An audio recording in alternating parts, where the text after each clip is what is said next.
Well, good afternoon, ladies and gentlemen. All the surprise, because clearly you've lasted for the whole conference and you've come to one of the last sessions. I do hope you're all going to stay awake for it. It's very lovely for you to be here. I'm really pleased that there is more than one person in the audience. Thank you very much. So a little bit of orientation, because for those of you who are unfamiliar, today's presentation is in the English language. I'm a UK-based developer, Claris partner, and I'm in fact a Claris community MVP. I first met FileMaker on a tour bus in Germany with Mary J. Blige. She wasn't on the bus, we were taking her on tour, a properly old length of time ago, and that started my FileMaker journey. And from kind of live events, I moved into the conference industry and started using FileMaker to manage the business, as many of us did. And that included things like making 35mm slides presentations. So I predate projectors, which predate this tech, okay? I made a model for how to charge for the work I was doing. Most of the work I did in those kind of areas were in blue chip companies that were not based in London. There was a lot in the Midlands where I live, a lot of heavy industry. And that ended up with me migrating to the car industry, ended up working for a major British luxury manufacturer. There is, in fact, only one. Pronounce it differently to us, but I did a lot of work for them, taking fast cars around the world, presenting them to journalists. So my FileMaker solution could put a piece of equipment in a flight case, in a box, and produce the necessary paperwork for customs, and give that to shipping and various things like that. And then I discovered there was a whole world of people who did this for an actual job. And modern word is pivoted from that, partly as a result of some, we'll call them naughty bankers, probably none of whom have yet gone to jail, who ruined our economy for a couple of years. So I've been a Claris partner for 15 years. And some of the specialist areas in which I now work are in submitting data about higher education students to the government, which has to be in a specific XML format. I've also written a tool to be able to submit tax information to the government, and I am known because I have a lot of PDF manipulation skills, not using a plugin, but using raw code. So this is not a session on how to use OData. There are videos of me doing that presentation from the Virtual Engage and from other places if you want to go and find them. But I do still need to do a quick recap for people who still go, oh, I've never played with it yet, what is it? OData in FileMaker is server-side REST for enabled files and servers. So you turn this on in the admin console to make OData be a method of talking to the server, and individually in each file, there is a privilege set which you can turn on for a specific user, allowing that user to talk to the server using the method of OData. That's how you turn it on. It allows full creation, read, update, delete to a FileMaker file. And it uses basic authentication, just a username and a password. It can be fully transactional with something called a batch, where you put a load of things together, so do all of that.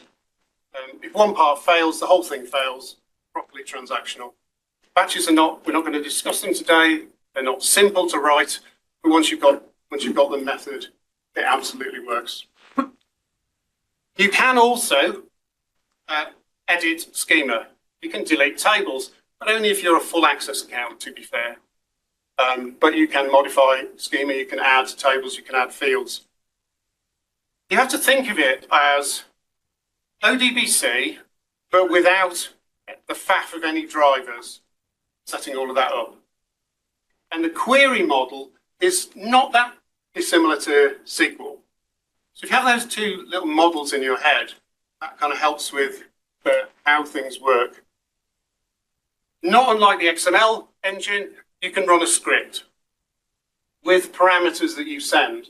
And then clearly, if you're running a script, you get an answer back. And just as a reminder, you're fully in control of that answer, what data comes back. All of the actions to a call to OData are logged on the server in the odata.log file. So anytime you make a call, it's in that log. For me, one of the big things is that OData is based on tables. Well, strictly table occurrences, not on layouts. Data API is based on a layout, so whatever's on that layout is what gets returned. An OData call goes direct to the tables. And that will become apparent as to why I think that's a pretty good idea. All the data that is returned to you is part of the metered allowance. So you know there's allowance for the data API. OData is part of that allowance. It's not a separate allowance. It's quite difficult, unless you code really badly, to kill that allowance in a year. But I have heard stories of people managing to do it. Mostly they're web developers, not FileMaker developers, to be fair. But it's part of their metered allowance. And that's part of the driver for some of this presentation. The query part of the statement and what I'd like back are actually in the URL stream. So we're using insert from URL, so go off here and do this. But the query and what you want back are in the URL. That's not in a body. The only place you're putting stuff is in a body is when you're creating records. We will talk about that. So that's like a high level. That's what OData. We're going to talk about a challenge that I undertook. And I want to go, how far can you push the OData envelope as something useful in FileMaker? So if you could, for a moment, use your imagination, you've never met a system that is massive and ugly and horrible and doesn't work and is full of things that really should not be there, have you? No. Let's politely call it a legacy system for the purpose of this conversation. However you choose to characterize it, it's got at least one of those things. And whatever way you choose to analyze it, just look at it and go, no, thank you very much. It might be saying to your parents, I've just taken on a new house that I'm going to do up. You know from the minute of looking at it, a lot of work to do here. Along the way, lots of other people have done lots of things to this as well. So around the back, there's a half-finished swimming pool, and there's a garage, and there's a greenhouse, and somebody wanted an extension, and two different builders did the job because one of them went bankrupt halfway through. That's a context. What about a brief for what I was looking at doing? Let's look at a piece of the workflow that's in this file for some users that have lots of holes in it. You know that famous picture of the corner of a street where they just put in the stuff and then there's across the grass, there's a little diagonal line because that's the shortcut that everybody takes? There's lots of those in this file. Everybody knows that you shouldn't do this, but if you use the drop-down menu, you can just jump to another layout. And frankly, the whole thing wasn't performing very well. It's a discrete area of the business. It's a process which at the end, something is passed off to another part of the business. So therefore it is definable. It's got its own fence. And it's about a call center. Something is being passed to another agent at the end of the process. But it also, it's just in starting off, there's an opportunity for the business as well to review the business rules that apply to this area. Maybe we want to tighten things up or be more strict. Maybe we've introduced some new things. A request to add better note-taking to the individual record that you're on, CRM style. And there is the possibility here of moving to some newer processes that we have available to us. Like in their case, they're running Azure, they've got Teams licensed, so maybe there's some things in Teams that are being used.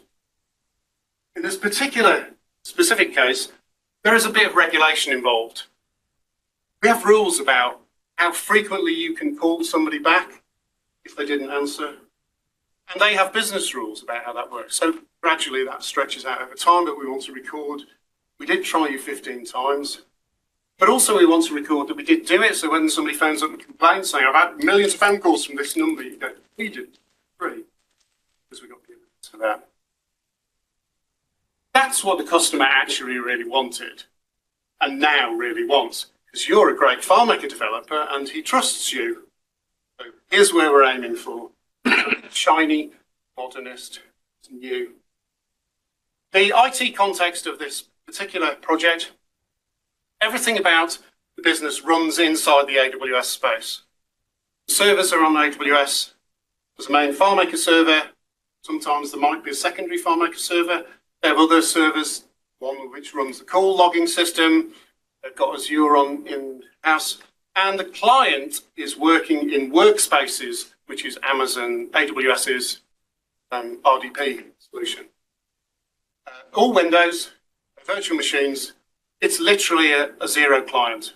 Little tiny box, network connection, screen, mouse and a keyboard. No other processing. Oh, and a jack for the headphone. That's it. There's no processing in the box. Everything's internet-based. One directors told me if the business burns down, we can all go to McDonald's with some laptops and business and carry on. That was one of their motivations, I think. Not that they want to go to McDonald's, but they could do that. That does mean that every single piece of traffic in the system is over the AWS network, and it never leaves the AWS network.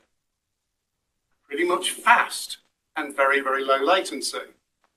However, that does not necessarily mean that there aren't problems. Just because something appears to be fast doesn't mean you can't make it even faster by fixing some of the things which that is masking.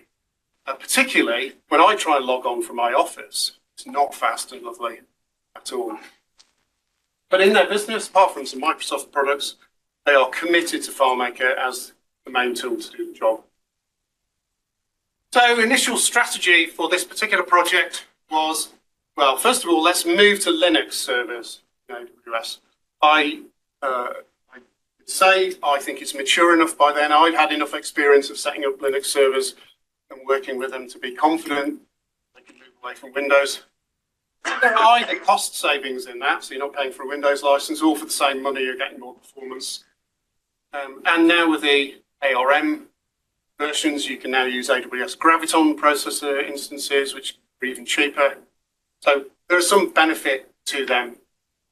And at the same time, this was a project which involved moving everybody from 15, 16 timeline right up to middle of 19. And the opportunity to go, no, we really do need to have a second server, which is, we're going to call it a test server. We are going to stop doing live development as far as possible, please. There are lots of reasons why it's a bad idea. So can we try and stop that, please? In general, just let's not do live development. So when faced with that as a request, our normal approach would be, here's the file. I need to put this feature into this file. Okay? Perfectly reasonable thing to consider doing. Develop the new features inside the file. Well, this is an opportunity to just consider, first of all, the whole architecture. What about separating that new piece of feature from this ugly stack child? Separating things out, things that are common, functional areas, taking them out, potentially so they can be used by other bits of process later. Things like user management or logging, in their case, communications via SendGrid they're using, or SMS platforms, and other shared type functions like working with Teams user IDs, and the idea of having what in Teams is called a one-to-one. So the server is a user and the individual person is a user, and then I can use the Teams chat notification to tell you something's happened. Because they're already paying for the license, don't need to use Slack. And there are other feature opportunities that you can bring to the picture. We all understand what like message queues now are. The idea that something which doesn't have to happen now can be stuck in a queue, and eventually that will happen. Eventually, hopefully, is quite soon. It doesn't actually need to happen now. And particularly audit logging.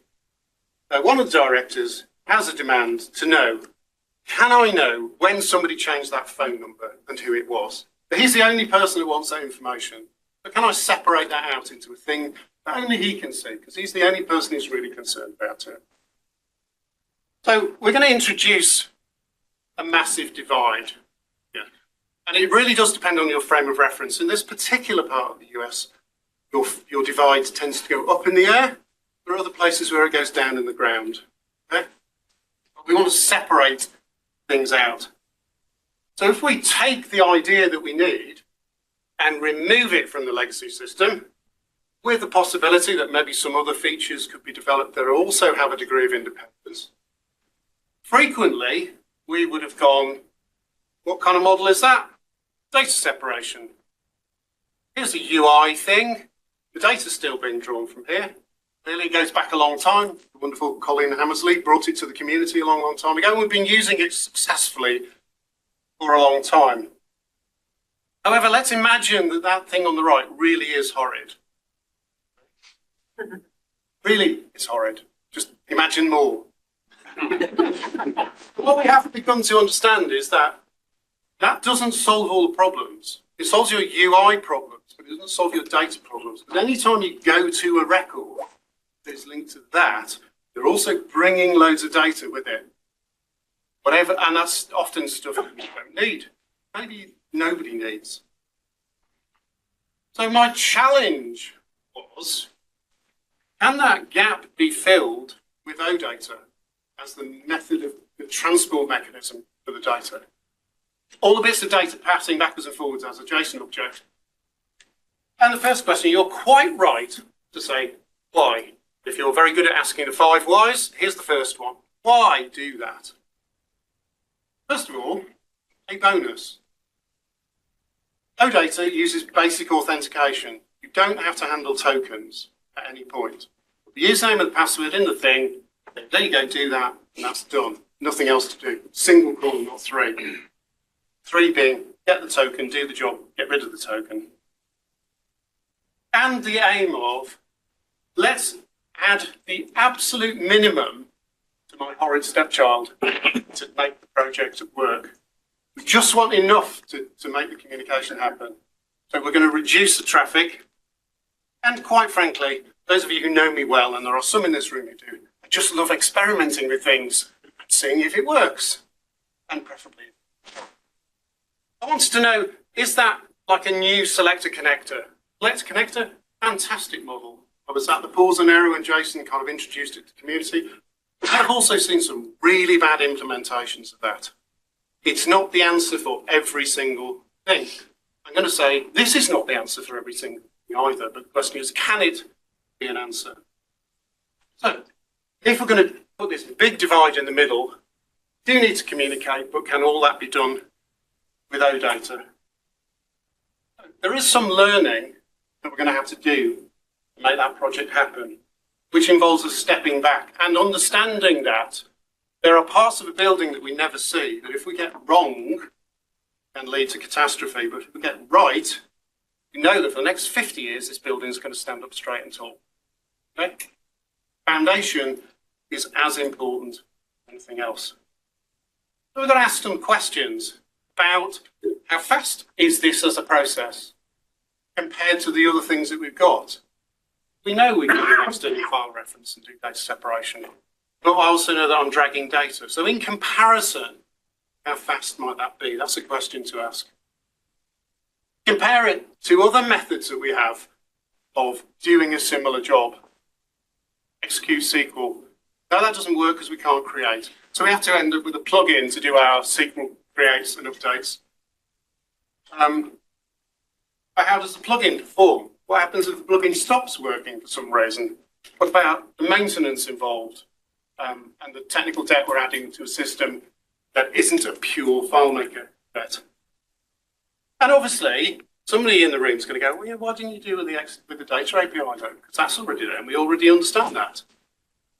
And the reason is, to make the data API work, you need a layout based on returning a result from a layout. That means you have to go into the legacy system and either use a layout that wasn't designed for the purpose and will give you back loads of data you don't want or need, or go and start creating new layouts, the legacy system, just to make it work.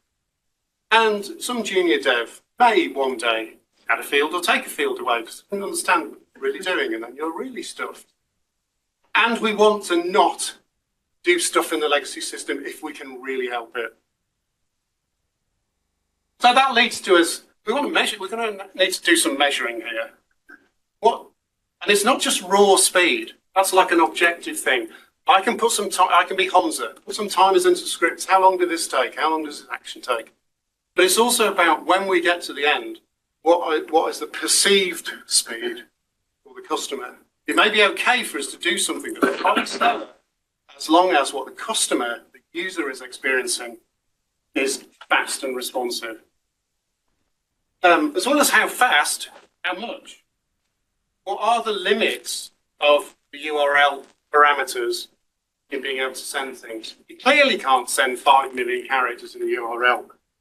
I do know that that's like a number picked at random, but that is way too high. But you don't need to most of the time. When you're creating a record, you're actually sending the record as a JSON body, so it's not in the URL. So as long as you're in control of things and you're not doing mad things with OData, your URLs aren't massive and aren't going to break those limits.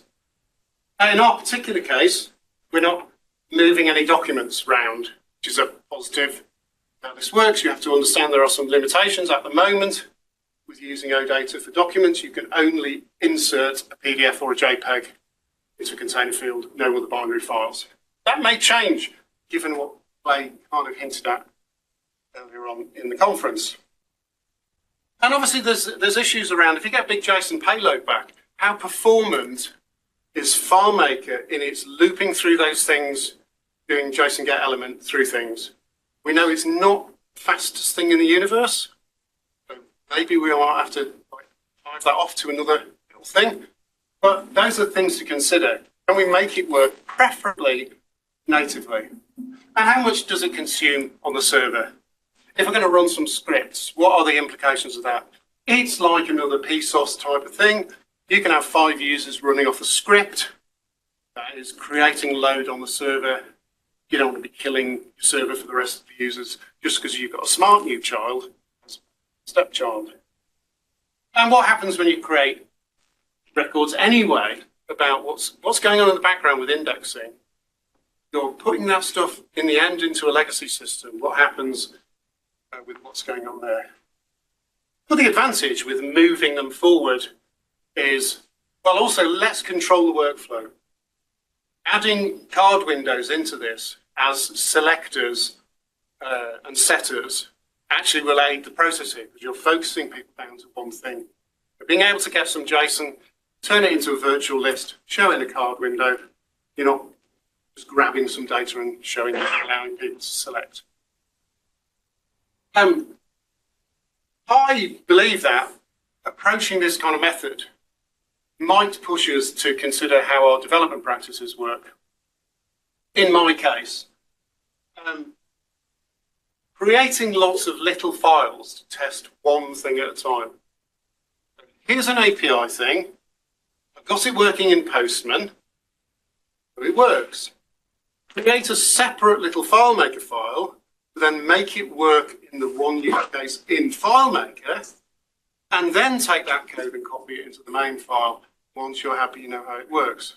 What that means is it doesn't work in the main file, new file, and it did work in your little test file. You can go back and see what you broke, but what the use case was. So I now have, for these kinds of projects, lots of little test files where I'm testing a single idea or a single call for something. Answer one question in lots of different ways. Push yourself to not assume that just because this answer works, there isn't also another way of doing it. Is there a better way of doing it? Is there a faster way of doing it? Preferably not, or there are slower ways of doing it. But that's also helpful to know. But that's bear trap to a point. Test out your own theories about what might or might not work before you put it into client development. Does that help or hinder with the roadmap? What do you need to make it work? What do you need to error trap? What kinds of things are you going to do? And how are you going to report when something doesn't work? Preferably, make the whole thing as modular as you possibly can. But then once you have solved that problem, you've then solved it, hopefully, forever. So in the process of this, my snippets script, the thing I copy from, is now a very large, multiple times greater than it was when I started the process. Because I've got some lines that I know if I copy that in there and just change one thing, that will now work. I'd also been developing personally the idea that all of my custom functions are held in a single file, which the file itself contains tests for each of the custom functions. So I can test what happens if you put no parameter in, or if you put a when it's supposed to be 1, or what happens if you put a date that's out of range.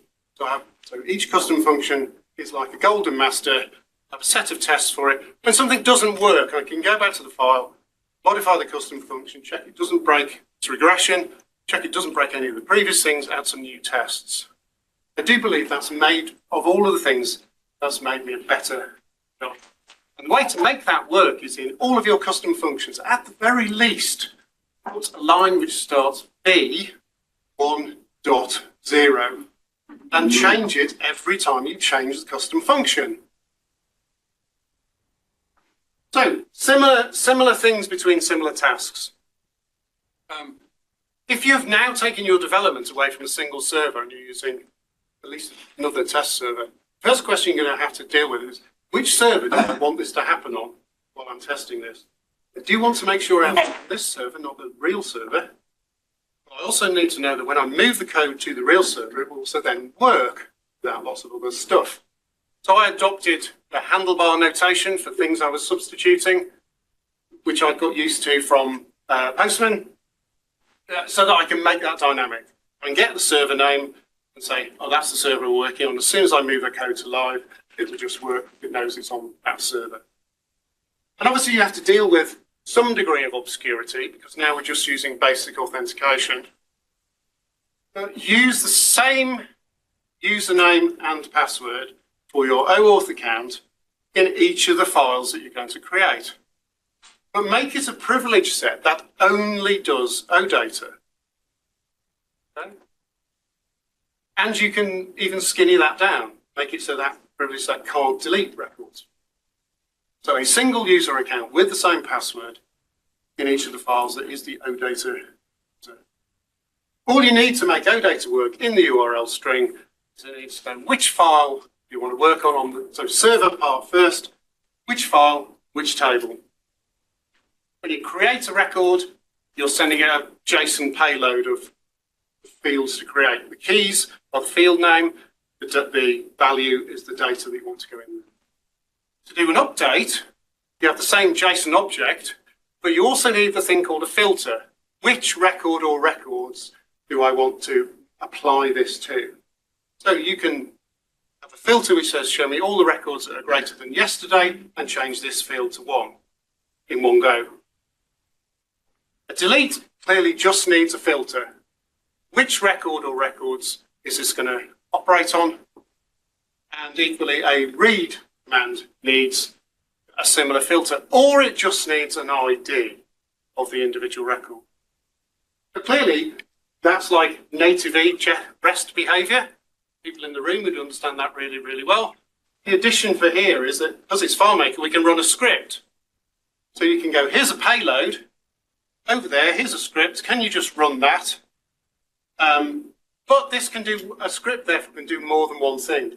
The top 4 lines are one-trick ponies. This is the whole circus. You are in control of what's passed back. You have a get script result because you ran a script. You are in control of what gets passed back. Scripts obviously need a context in which to run. That's fixed the layouts. It's the same as a PSOS thing.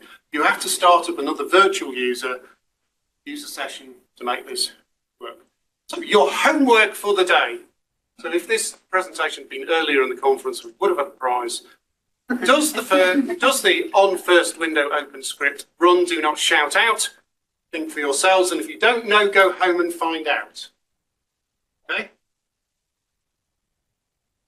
A script that you run in this other file can itself run other scripts in other files, potentially using OData.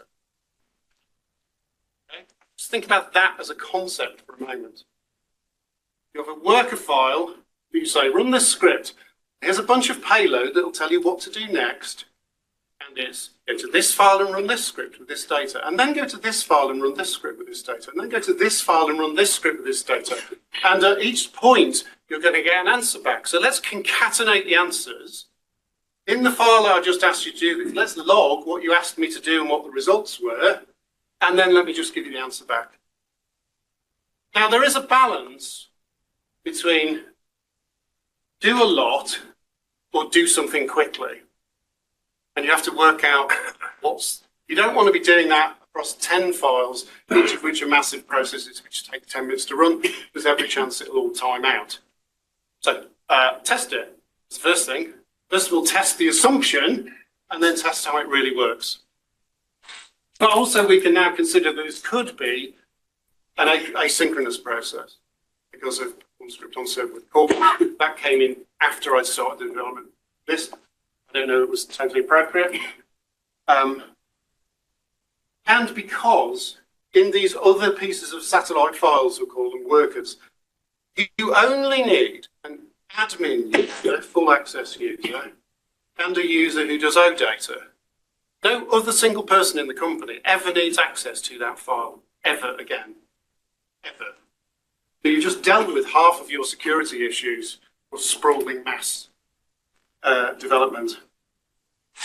And you, as I've reinforced, are in charge of what comes back. So we now have two new functions, get error location, get error detail. However, you also understand that if you use get last error, the minute you've done that, it gives you an answer, and the other two functions no longer give you any valuable information. You did a thing which was successful, and therefore there is no longer any error. So you have to grab all three at the same time. So that's my little bag of code to do that job. Just grab all three things, create a JSON object which extracts pieces from that, and that gives me a rich error object. Okay? Don't copy mine. You know how it works. So beyond like what I would call basic data programming, a couple of specific things, partly they're things, hopefully tips for you that I learned along the way of doing this. So around a post. The first question when you do a post, create a record is what do I want back?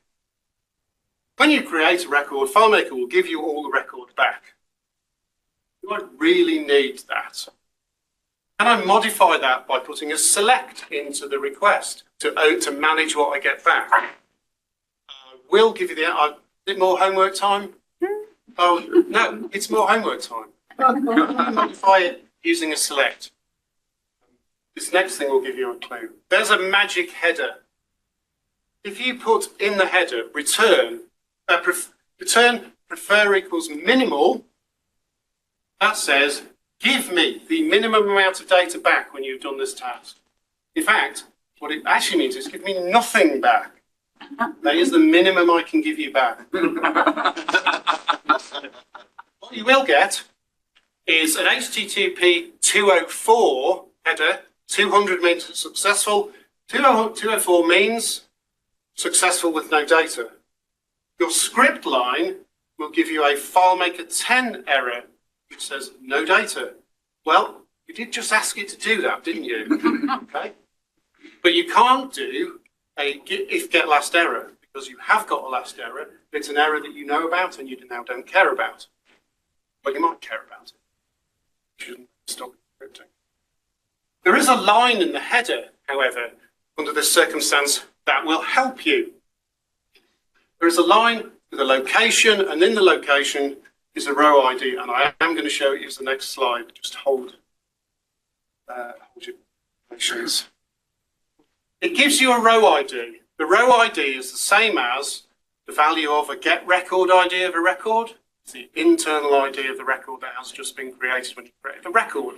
So you can use that information to quickly make a second call to the file in which you just created the record, saying, can I have the unique ID back of the record I created that has this record ID, please? There's a second call, but it's a tiny call that you're in control of, if it's important for you to know what was created. So you didn't have to have all the data back, just got some information back and used that intelligently. One thing to be aware of, really careful, is when you first start testing, you will get lots of 8309 errors, type mismatch. If you try and put a piece of text into a number field, Pharma OData will go, nope. Most of the errors are to do with dates. Dates have to be formatted in the ISO format, 7801, which is reverse Polish notation, year, month, day for you American. And it's got dashes between each of those pieces. When you create a record in FileMaker using that date format, it will be accepted, but your date field will have dashes in it. You might need to do an auto-enter calc to convert those dashes to slashes if that's what you want, and not to confuse the user. So here is an example header. I've just created a record. There's a line that starts with location and ends with row ID. So if you take that, so you need to have a line in your options, stores the header into a variable, but then you can use a while on this, go through, find me the location, line, then find me the bit that says row ID. Okay? Never seen it before, never played with it. That will have been worth the ticket price. Now when you do a patch is an update to a record.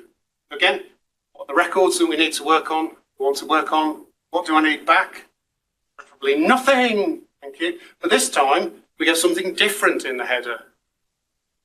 We get a value called fm.data.expected_rows. Now, if it doesn't work, you will get a FileMaker error back. So if you try and update a record that is currently open, you'll get back a FileMaker error saying it's locked. If it doesn't exist, you'll get FileMaker errors back. But if it is successful, you will get back, again, I'm going to show you in a second, same two caveats apply. So this is what you'll see. And in this case, I've in fact not just updated one record, I can tell that I've successfully updated 40. I can say, I did ask you to do 40, that confirms it was done, and there were no FileMaker errors. If the row ID is being used as an OData key, important point to discuss. So you can reference a record by table, round brackets, quote, unique ID. If that is a unique ID field that OData sees as a key, it doesn't have to, by the way, make any field a key. You can unfortunately make multiple fields a key, which can confuse everybody. If you say, can I get this back, and it's 1, you'll get back a JSON object which is flat. Here's the thing, find me the record with this key. There you go, there's the answer, and a bit of it looks like that. So you can use JSON get element of the result, just unique ID, if that's what you asked for. If you use a filter saying find me the record, where the unique ID equals this, you will get back an array because there may be more than one answer to that question. So you have to understand what you've asked as to understand what your JSON get element is. In one case it's flat, in the other case it's inside an array of values. In a second. Obviously a get is like query. I'm going to have this record under this condition or these conditions. What do I want back when I'm doing that? So you can, in the select, you can go, I have this field and I have this field, comma, this field, comma, this field, comma, this field. What about in the record where you know you're going to take data back? You have a single field, which is an auto-enter calc, which precomposes the JSON for you. And so you just query one field. That's a way to make your URL string short and still get the same answer back. That's what you want. When the answer comes back, is it stringified? So when you do JavaScript in a web viewer, as Jeremy pointed out, it comes back as a string because FileMaker only has a string. Your second piece of homework. The question is, when the answer comes back, you've precomposed it, is it actually a JSON object? Or is it a string that looks like JSON? If it is a string that looks like JSON, can't use JSON get element on it. It's just a string. It's not an object. Here's a tip. If you just want to count how many records match the query that I just put in, add these to the query. $top is none, and count is true. Don't give me any records back, but do the find. The reason is that the way OData works is it will give you back all of the records that match the find criteria, not the value of the found set. So 25 records match this criteria, but you've asked me to have a found set of 0. I'll tell you the answer is 25, 0. That can be really useful because, again, that reduces the amount of data that's happening. It's a really quick call. And now, because we have dot notation in JSON get element, that is the correct way to find the count from the data that's returned. Can take that one. Cross joins, which again we're not going to discuss, are a very powerful way of doing SQL inner joins. You're using tables. There is no relationship. You have to make the relationship in the query. So I want this where this matches this, where this does this, and can I have this from this table and this from this table. It's a subject of a whole session, I think, but they're really powerful. This is not a technique for speeding up the return of unstored calculation fields. They are, as you know, second only in the list of all the works of the devil. There are some banana skins that I just play. We call them fields with global storage, which is being used in a script. Are those fields set? If you're running a script that relies on a global variable you want to use, has it been instantiated as part of what you're doing? If it doesn't, it don't matter what you're doing and how clever you are, the script won't do the thing you expect it to do. That's all I can say, and I'm not clever enough to troubleshoot that for you. Okay, this may or may not be contentious. I don't believe it is. Trust me, I'm a doctor. Field names. Do not start field names with underscores if you want them as part of your OData stuff. So we are in the habit of putting underscores on things that don't matter, like a creator name and a creator time. Well, unless you're querying them, it's fine. But for regular fields, don't do it. The reason is because you have to start escaping all of those things. And I'd rather not even do those 4 keystrokes if I don't do. It's a new way of doing things. You have to learn some of where the boundaries are. If that's your practice, please don't do it. And preferably you're all using some kind of camel case so you don't have spaces in the middle of things either. Although weirdly, if you start a brand new file and a brand new table in FileMaker, all of the 5 fields it gives you all have spaces in the notes. I may or may not talk to an engineer about that. Bigger thing, however, that's a problem, so you can escape around that. The bigger thing that's a problem is script names.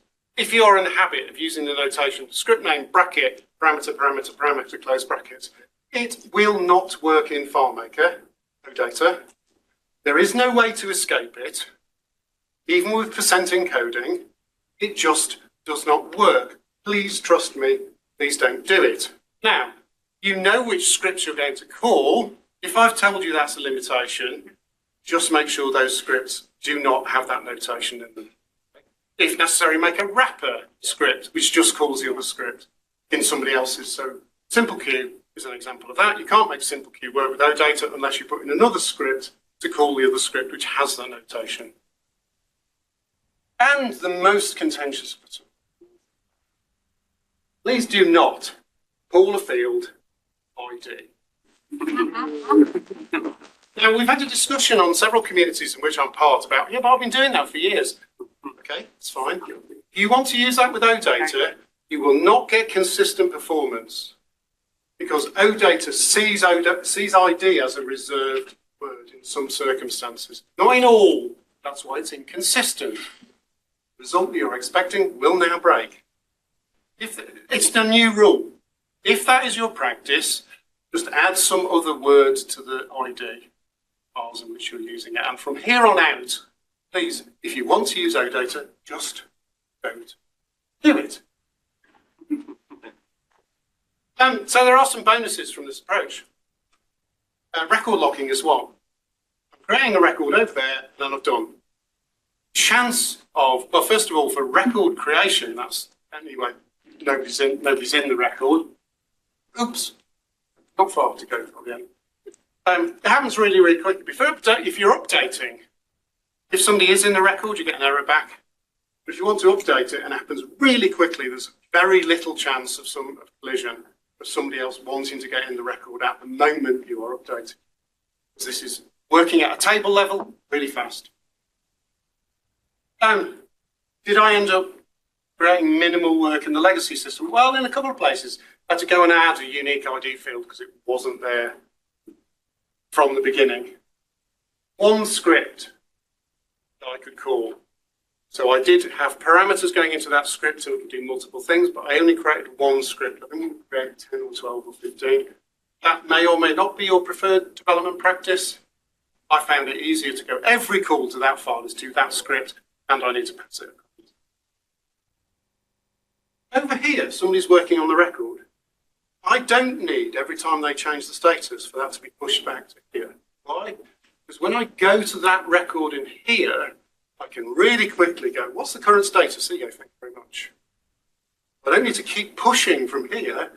I only need the data when I only need to see it. Was the methodology that I employed? Might not work. And there's a whole reduction in user access. So we have a users table file, which HR uses. We added some stuff to it, including things about what you can do, and a star rating for you.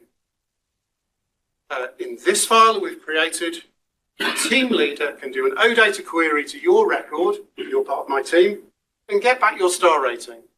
I use the one more thing, little star thing, to show it. The team leader can go, you're not a 5 anymore, you're a 4. Push it back. It's an OData call back to the user file. That means the team leader doesn't ever need to have access to the user file as a user. So that's reduced, again, the surface for all kinds of security stuff. There we are. Was it worth it? Well, I'm here presenting, so I think it was worth it. And if you, having considered that, would go, oh, actually, that's an interesting idea. What did I learn? Well, first of all, the great thing was I do feel like I improved as a programmer through doing it. A bunch of disciplines, a bunch of things that went, no, I have to be serious now. Logging and that kind of stuff. That has clearly translated into other work that I'm now doing.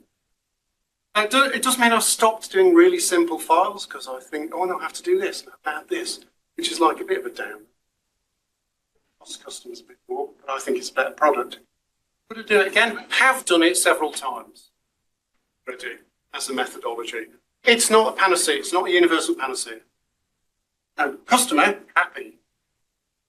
Customer is the kind of customer who can work out that a particular task has saved a user X number of seconds each time they do this task. This many times a day, this many times the employed year. This leads to 2 3/4 days of saved time. He knows that 2 3/4 days turn X number of calls to customers, and that, he understands, a sale funnel turns into Y profit. So he's already paid for what the work I did multiple times over just because this has saved them loads of time. He's very happy. And in fact, so are the users, because they're controlled in what they do. So, thank you for being here, thank you for listening, and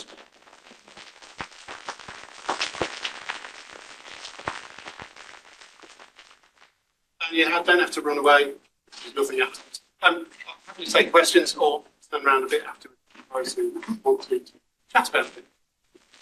So with the running a script and you get a result back, I'm trying to result a JSON object, but on the back side, when it's received, it is all it's not qualified JSON. It's stringified. It's turned into a string. So the inner part of the JSON object will appear to be, so it's just like if you do quote this JSON object, that's the result of what you're getting. You have to reverse that process to get to a point where it looks like a JSON string that you can then use some kind of JSON command on. See it, JSON involves some substitution. So it's a string that you have to deal with. To that. So that is something you have to consider. There isn't an easy way to fix that, by the way. There is an easy way, I just can't remember how. I'm pretty sure if All you, email Dave. I've done this, and I think if you just get the value out of that key, which is the stringified JSON, Yeah, and then you JSON format it, I think FileMaker automatically it does, but if it's nested and it's deep, you have to experiment with what Okay. you're getting back for yourself. There is no universal answer, but you can work around it, and you have to work around it. Yeah. Tom? So the data counts, right? The headers that come back, those go to allowance. Or is No, it's just the data. The headers do not count. That's why some of those. allowances are going away, so it won't matter in 2 weeks. Say that again? It's going to be unlimited. It was in the keynote. They just didn't call it out. Was I asleep at that moment in time? You had stuff on the slides they didn't talk about. You just had to like read the slides behind them, and it said unlimited. Applauded wildly if that was the case. Well, clearly what Play announced, which was, hey, we're going to move ODBC, JDBC from that listener to convert it to OData. Can't suddenly go to ODBC customers. Oh yeah, by the way, now it's metered. Yep. And I think they figured out that metering wasn't actually making them any license but money, so. I just turn do it know off. a couple of people, none of them in this room, I know. developers who have web developers who have killed their yearly allowance in a week and a half. But for a pure FileMaker thing, quite hard to do. Did you have any experience where the OData headers had extra dot notation in them that was throwing you? No, I'm just using, so all I want to know, so I have a custom function that extracts, whether it's the 200, 204, Yeah. 301, which is a redirect, sometimes is useful. So the interesting thing there, custom function has to recurse through because the first one is a 301 redirect. That's not the real answer, the answer's a couple lines down. It's just a little tip in this case. But I'm only concerned about status, that number, and in those two other cases, that specific line. I'm not doing anything else with any of the other information that's in the header. And the other stuff I showed is actually in the body that's referred count is in the body, not that's what we have to use that with.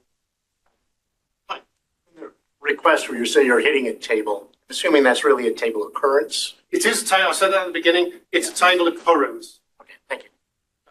But it's not a layout. but not layout. It's a raw DO in the Graco engine. Yes. It doesn't touch the layout engine at all. Which is why it's fast, because basically you are talking as close as you can to the raw data itself. I mentioned one thing. Steve Sanferrera from Beeswax did a presentation at DigFM about 2 years ago when this first came out. And one of his examples, and the sample files are still there, is doing a batch. Yep. And there are a lot of interesting things about the batch, but the thing that I find most interesting is we're sending both parent and child records. So it's transactional of a full relationship in a post. So I helped him with that OData stuff. My name is in the file. They're still there. If you have never done OData, go to Beeswax blog. There are 2 posts about OData. There's a sample file for you to start playing with to show you how to build queries. Batches are more difficult because you have to make sure you understand what the content length is. Most of the time you don't care about it. In a batch you really do. Get it wrong, it will pass the thing in the wrong way and it will go, no, that's not right. So line breaks. And line breaks have to be character phone line feed, blah, blah, blah. That's a whole other thing. Okay, it's All the not topic of presentation. this. Let's just warn you about that. However, here's a clever thing. If your table occurrence, because it is a TO, not a table, is not in this file, what happens? Oh, let's just give you a clue to go and try. This table and table occurrence in this file, another table occurrence, which is in that file, in a batch, and I set a record in this file and a record in that file at the same time as part of that batch? The answer is indeed yes. If you want to build a redundant system yourself, and you have the time and the energy, you could. You could have duplicate logging log this in the customer's file. In this particular case, create a batch, which also logs it in my personal version of this log. So I can do some work before I speak to the customer about the phrase. For example, there are some interesting use cases there. Does work. Okay. Anybody else? Then, The date, when it comes back with the dash dash, change it to plus plus, and FileMaker is happy as a clam. it is, but you can't send that in the OData. No, but when you get it back, Yeah. coming back, you don't have to do anything but change that. Except that it does. Yeah, that works. It absolutely works to go, instead of having slashes, do plus plus. FileMaker Yeah. understands how to do that. In this case, it's kind of done a weird thing where it's gone, here's this string. I'll accept this string as a date, so I will let you put it in a date field, but it doesn't do the conversion to your localized date Yeah. format, shall we call. So for everybody, we'll just get the date with slashes in it in a localized format. Don't like that, then you have to do some substitution. If it's fine, because it's just a field that you want to record the date, it's fine. But at the minute it's user facing, we all tend to think that having it in a format that people are used to is the better way to go. I solved it. Okay, well, tell us what you solved, please. Oh, I was just thinking of like, if you have dates, how would you better process that? It could work to just send it as a number and then just have another. Also true. So count. clearly you can, if you get as number on a date, you'll get a number. You can send the number as a number, but when you put a number into a date field, there's another bit of homework. What happens is there a type mismatch, or do you have to send something that FileMaker thinks is a date, even though we know that when you put a date into a date field, it'll convert it. So that's another bit of homework. So those are just like some of the boundaries of OData stuff. Yes. I also heard that OData works in, basically calls are in a transaction. Is that true? Only in a batch. In a batch. So the simple calls, batch, put, get, the simple calls, because it's one thing, do this one thing with this one record or this set of records, it's not transactional. It respects FileMaker stuff. The record's locked, that won't work, you'll get an error back. The only Does way that to affect make the it whole- transactional is to do a batch. So, but what if your filter, you're setting a field across 10 records and one is locked? Well, there's some homework for you. Go and deliberately do that and lock it and see what happens. Then you'll know how to handle that question. I'm not being flippant, I'm kind of going, this is not all about passing information, it's about going, go and start using it. Because it's clear that Claris is committed to OData, the method is talking to the data, and therefore now is a good time to add this to our toolbox of interesting stuff we can do. Anybody else? Go and enjoy yourself.